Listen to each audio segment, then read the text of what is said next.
হ্যাঁ গো, এই শীতে আমাদের কোথাও পিকনিকে টিকনিকে নিয়ে যাবে না? হ্যাঁ চলো না, আমাদের গ্রামের বাড়ি থেকেই ঘুরে আসি।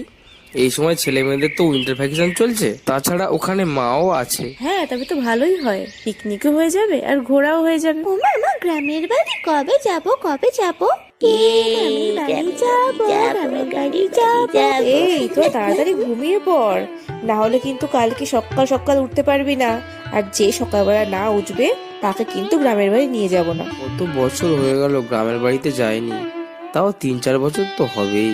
কত কথা মনে পড়ে, সেই যে আমাদের চাষের জমি, বটতলার ঘাট, আর গোয়াল ঘরের সেই গরুটা। হ্যাঁ, শেষবার যখন গেলাম তখন তো টুবাই করলে।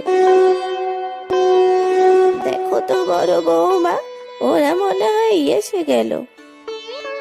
বাবা, তাই তো। তা টাউরপো, তোমরা এত দেরি করলে কেন গা? অনেকদিন পর গ্রামের বাড়িতে এসে সত্যিই খুব ভালো লাগছে। হ্যাঁ, তোরা কিন্তু দূরে কোথাও যাস না।